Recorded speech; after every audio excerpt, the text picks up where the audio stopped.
Could my stepmother really be poisoning me for years? A betrayal I never saw coming will shock you. I woke up in the hospital with tubes in my arm, my throat burning like I'd swallowed acid, and my dad standing at the foot of the bed looking like someone had ripped his soul out. His hands were shaky so bad he couldn't even hold his phone steady. What happened? My voice cracked weak, almost alien to me. Dad didn't answer. His eyes darted toward the door. That's when she walked in. Isabella. My stepmother. My supposed second mom. She was holding a styrofoam cup of coffee like nothing was wrong, like this was just another Tuesday morning. "Oh, thank God," she said, her voice sweet but sharp, like sugar laced with glass. "You're finally awake." I felt my stomach twist in a way that had nothing to do with the room 4 drip. Something in return made me cold. My skin prickled. The doctor came in right behind her, reading from the clipboard. "Your blood work shows extremely high levels of certain substances. Honestly, we're lucky we caught it. If this had gone on much longer." He trailed off, shaking his head. I frowned. Substances? What substances? The room went quiet. My dad's face went pale, like he already knew something but couldn't bring himself to say it. The doctor glanced between us. "Toxic levels of heavy metals, traces of something that shouldn't have been in your system at all. We're running more tests, but..." My mind blurred. My vision tunneled. I croaked out the words, "Are you saying someone poisoned me?" The silence that followed was deafening. I turned to Dad, desperate for some reassurance, some explanation. His jaw was tight, his hands gripping the railing of my bed like he was trying to stop himself from exploding. And then I looked at Isabella. She didn't flinch, didn't gasp, didn't even look surprised.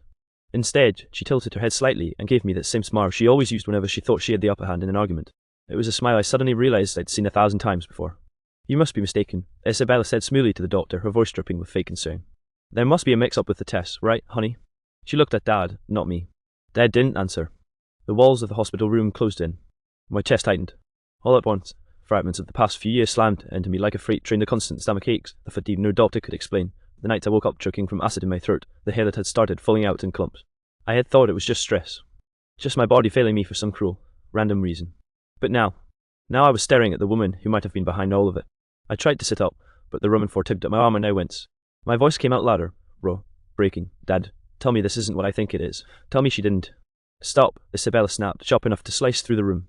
Her mask slipped for just a second, and her eyes cooled, calculating flash in a way that made my blood run cold.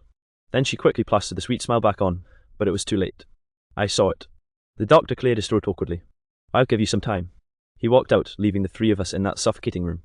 Dad finally spoke, his voice low, broken. There are things I need to tell you, things I should have told you a long time ago." I stared at him, my chest tight with rage and betrayal. "What things? What the hell is going on?" Isabella reached out and touched Dad's arm like she earned him, like she was controlling him right there in front of me. "Don't upset him. He needs rest. We'll talk later." I couldn't breathe.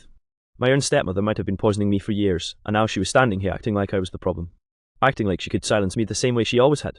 And my dad, my own father, was looking at her like he was terrified of what would happen if he spoke the truth.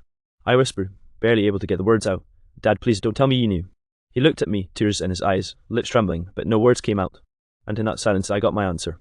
To understand how I ended up in that hospital bed, poisoned and betrayed, you need to know how Isabella became part of my life in the first place. My mom died when I was 12. Cancer.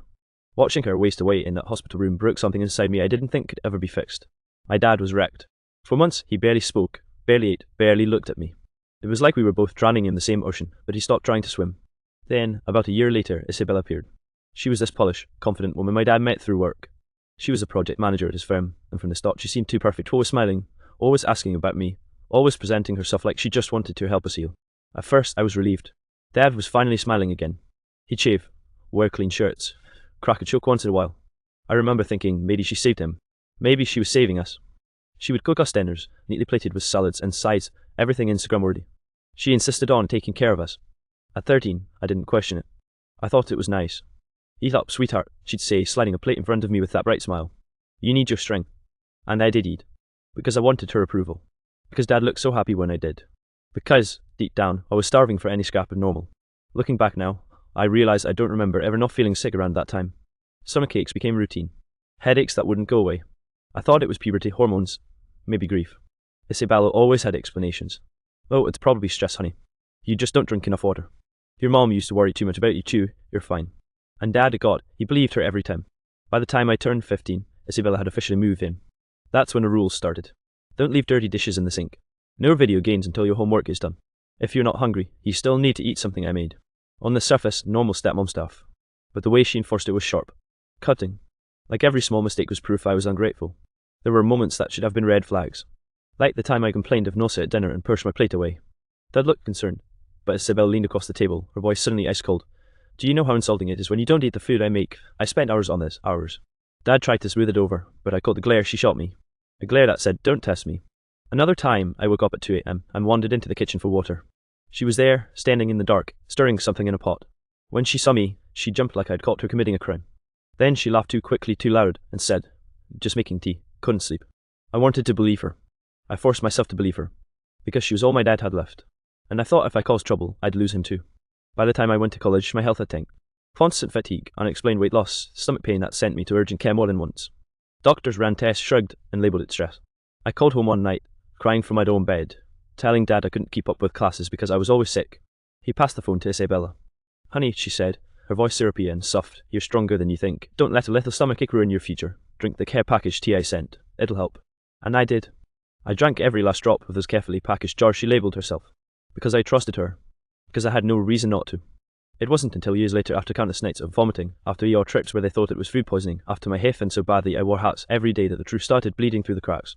The night before I collapsed and woke up in the hospital, I'd opened one of her jars of homemade herbal tea.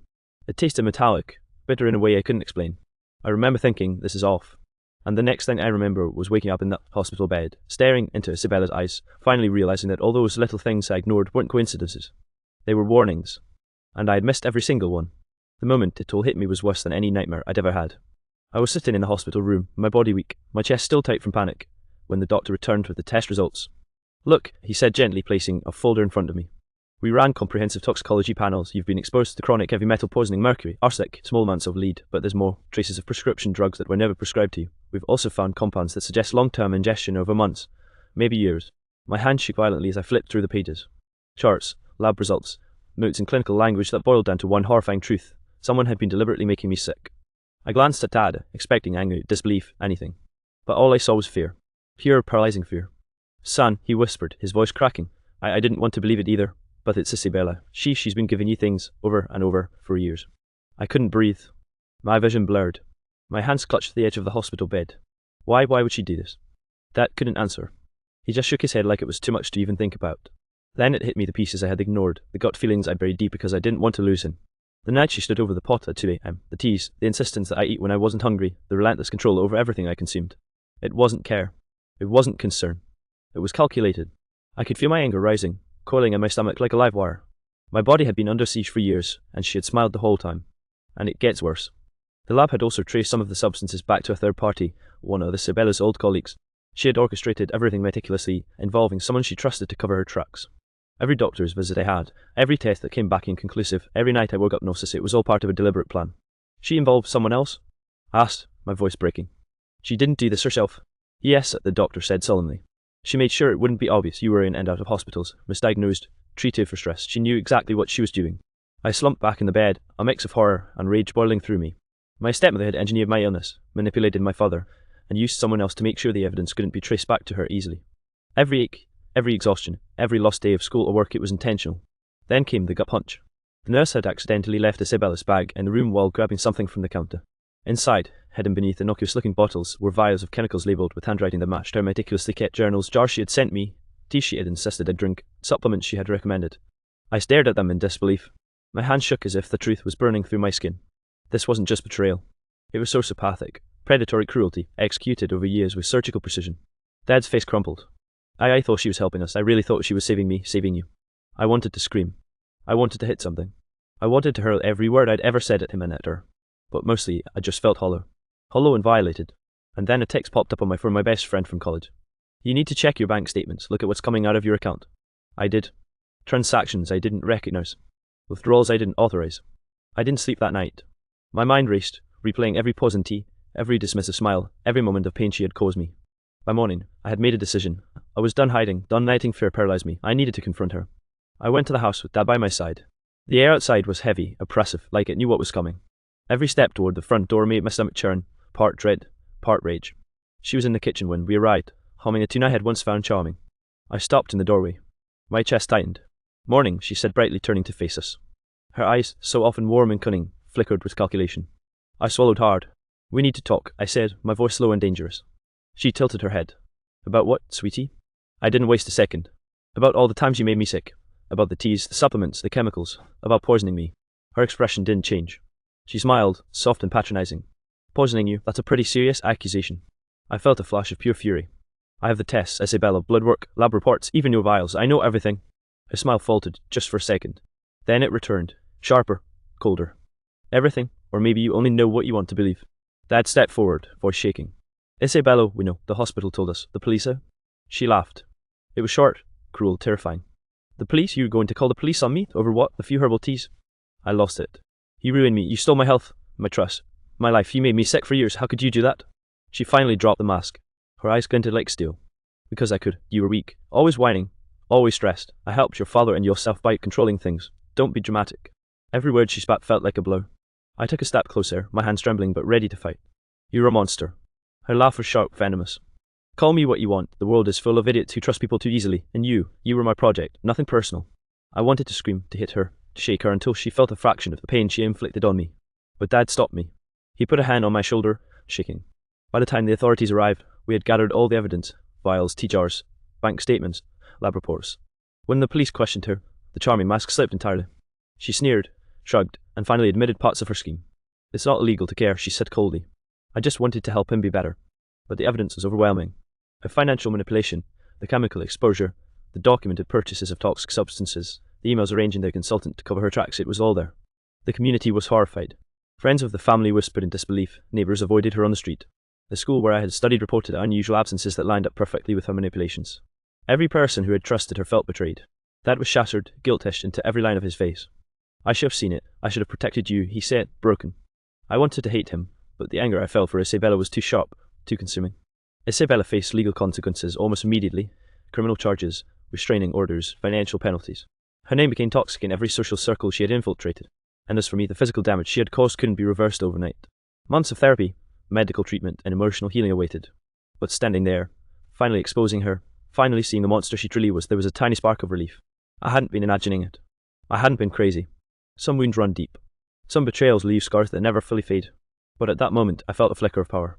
I had taken the first step toward reclaiming my life from the person who had tried to destroy it. The hardest part wasn't facing Isabella, it was realizing how easily she had fooled everyone, including my father. But the next step was clear: survive, heal, and make sure she could never hurt me or anyone else again. The first few weeks after Isabella was removed from our lives were surreal. I still couldn't believe it had all been real. My body ached, my mind raced, and my trust in anyone, even my own father, felt fragile. Every creak in the house made me flinch. Every unexpected sound reminded me of the woman who had poisoned me for years. Therapy was brutal at first. My counselor, Dr. Ramirez, made me confront the trauma I had buried so deep I barely remembered it. We spent hours untangling the threads of manipulation, the subtle ways Isabella had isolated me, the constant physical attacks on my body master's care. She groomed you for vulnerability, Dr. Ramirez said one afternoon, leaning forward in her chair. She found your weaknesses and weaponized them. That's why it feels impossible to trust anyone right now. I nodded, silent, feeling anger, grief, and shame collide inside me. It was easier to focus on my health at first: detox treatments, blood tests, room for therapy, but even my body seemed to rebel. Chronic fatigue, stomach sensitivity, hair loss, lingering neurological issues, they were all reminders that Isabella's control hadn't ended the moment she left. My father tried to help, but he was fragile himself. Every attempt at comfort was laced with guilt. I failed you, he kept whispering. And I wanted to scream that it wasn't my fault, but my anger toward him and toward Isabella was tangled, impossible to separate. Slowly, I started taking control where I could. I researched my condition obsessively, learned to cook safe meals, documented my symptoms, and created routines that prioritized my health. It was small victories at first: a full day without nausea, a week without fatigue, a day where my head didn't feel like it was falling out in clumps. Support came from unexpected places. Friends I hadn't spoken to in years showed up. My best friend flew across the country to sit with me during hospital visits, helping me organize medical records, offering silent solidarity when words failed. It was in these moments that I realized while Isabella had tried to isolate me, the world wasn't entirely against me. But the psychological wounds took longer. Nightmares plagued me for months, flashbacks to poison teas and fake smiles searing into my mind. Trust became a battle. Every offer of help, every meal shared, every friendly gesture made me tense. I had to relearn that not everyone wanted to hurt me, that some people genuinely cared. Legal proceedings dragged on. Watching Isabella in court, smug at first, trying to charm the judge and manipulate the jury, was agonizing. But seeing the evidence, the doctor's reports, my own testimony laid bare, finally breaking through her facade was vindication. She was sentenced to prison, financial restitution, and lifetime restrictions. Watching her escorted out, defeated, was surreal. Part of me felt relief, another part felt numb. Healing wasn't linear. Some days I relapsed into fear or anger, but I learned to breathe through it, to lean on therapy, and to write down my feelings in a journal that became my lifeline. Meditation, gentle exercise, and focusing on my passions slowly helped me reclaim my sense of self. Most importantly, I rebuilt relationships. My dad and I took baby steps, counseling together, learning to communicate without guilt, anger, or blame. We talked openly about the betrayal, the fear, the years of lies, and the cracks in our trust. It wasn't perfect, but it was honest, and that honesty became a foundation I could finally rely on. Today, I'm healthier, mentally and physically, than I was in years. My life isn't perfect. Isabella's shadow still lingers sometimes, a faint echo of betrayal, a reminder of how fragile trust can be. But I have learned boundaries, vigilance, and resilience. I've learned that the people who try to destroy you do not get the final word. I've also learned to channel my rage into purpose. Advocating for others who have been manipulated, sharing my stories so people know they are not alone, and reclaiming control over my narrative have become acts of defiance and healing. Some scars never fade. Some betrayals leave permanent marks. But I've realised that survival, recovery, and self-respect are forms of quiet victory. Isabella tried to take everything from me, my health, my trust, my life, but she couldn't take my resolve. I still think about her sometimes, the woman who smiled while ruining me. But now, those thoughts don't terrify me. They fuel me. I am not her victim. I am the survivor. And every day I wake up free from her control is proof that even the deepest wounds can start to heal.